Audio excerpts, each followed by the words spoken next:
أخذت أزمة المشتقات النفطية التي تعاني منها العاصمة صنعاء أبعادا خطيرة، مع تزايد حدوث إطلاق النار بسبب الازدحام أمام محطات تعبئة الوقود، حيث قتل مواطن مسن بعد إطلاق نار نتيجة الازدحام.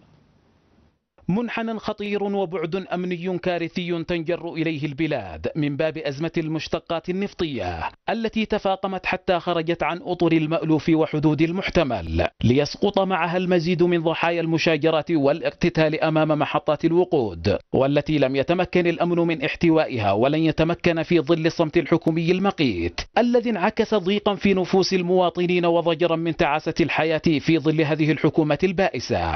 العسكر بيجوا يعبوا بترول من المحطات بالقوه، وعلى سبة يعبوا دبات ويبيعوهن، هم بنفسهم بيبيعوا زيت سودا، العسكر بنفسهم يجي يعبي بترول بالقوه. قام رمى الرجال في راسه، رمى طاير الدم والمخ، الرجال انقفى قدر من رقبته وخرجت من جبهته.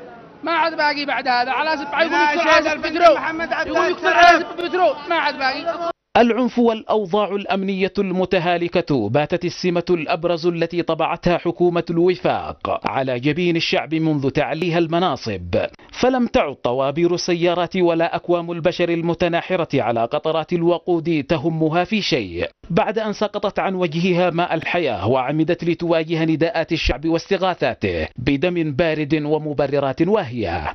أنا أطالب وزير الداخلية بإحضار العسكري القاتل باعتباره واحد من أفراده اللي هو مسؤول عليهم أمام الله، ومدير العام الشيء يحضروا القاتل والأمور علي بالنور. بعدين أول مرة يحضروها.